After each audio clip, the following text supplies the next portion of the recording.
Break this all down. Let's go to Ryan Graves, who's the first active duty pilot to come forward publicly about regular sightings of UAPs. He's also the founder of Americans for Safe Aerospace. Ryan, great to have you back on the show. So there seems to be this big disconnect between what the White House is saying about the drones, that they're recreational and FAA approved, and top military officials who say there's evidence that they're far more sophisticated and they're possibly spying devices. Yeah, that's exactly what I'm interpreting as well.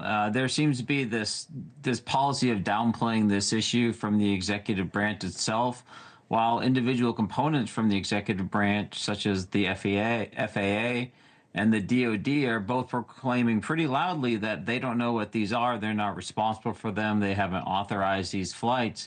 And of course, we can't forget the local politicians and the civilians on the ground that continue to see these vehicle-sized objects flying low over their head and still not having any answers. Yeah, a retired four-star general and former fighter pilot said he saw dozens of these drones flying over Langley Air Force Base in Virginia every night about half an hour after sunset. He said some of them were as big as small cars. Yeah, and that's as much as any individual representative wants to downplay this as just hobbyists picking something up at Walmart and taking it flying over the house. What we're talking about are very sophisticated objects that have extremely long loiter times, ability to stay over their objective. And again, these car-sized objects, these are serious vehicles. These are not toys, and we have to treat them with the respect that they deserve in case they might be an adversary and in case they're collecting on our sensitive facilities, which might very well be the case. Yeah, we have also reports that 19 naval warships training off the coast of California were shadowed for weeks by dozens of drones. Do you think this is a national security concern? Because I know a lot of members of the military and other retired military like yourself do. Well, the cases that you just brought up echo to me the same sentiment that we were having when we were having our individual occurrences off of the coast of Virginia Beach back in the 2013 and 2014 time period. And that area is only 80 miles or so away from Langley Air Force Base.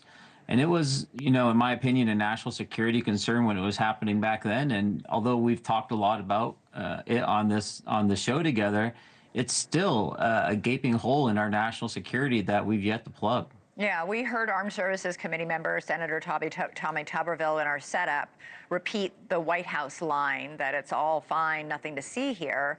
But committee chair Senator Wicker said on that CBS report that military officials are still mystified about the drones. Do you think this committee will finally get to the bottom of this? I don't know. What's clear is that there seems to be two very different competing agendas going on, even in the halls of Congress as well, not just within the executive branch. But the bottom line is people are seeing this. This is a national security concern when these are infiltrating our bases, and we need to figure out who they are. So we need to figure out less about who's saying what side of the story and try to figure out how we can plug this gap.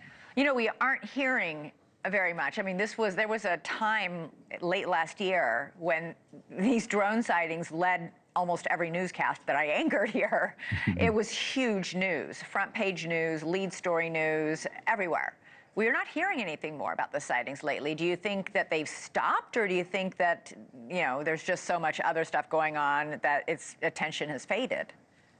I predicted this a little bit back in early December when I was asked how I thought this was going to end. And my prediction was that it was simply going to kind of fizzle off the radar a bit, that the amount of reports would start to decrease.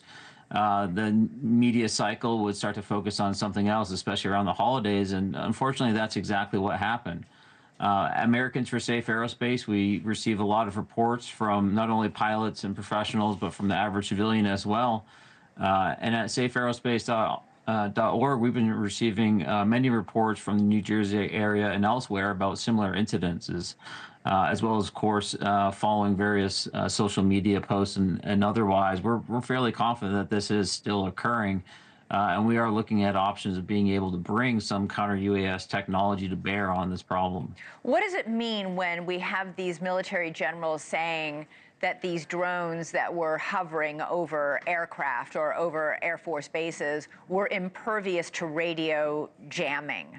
Explain that and why that is significant. Yeah, absolutely. The drones in New Jersey, as well as the ones that you just mentioned, seem to be exhibiting what's considered signal management capabilities. So anything from light coming off an aircraft to the heat energy to the radio transmissions it might be emitting, all of those signals can be observed and potentially interfered with in order to cause issues.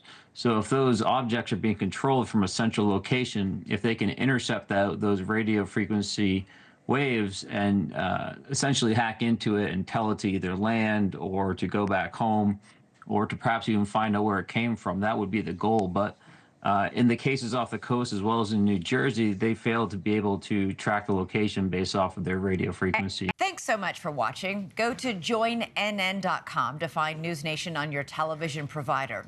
And don't forget to click the red subscribe button below to get more of NewsNation's fact-driven, unbiased coverage.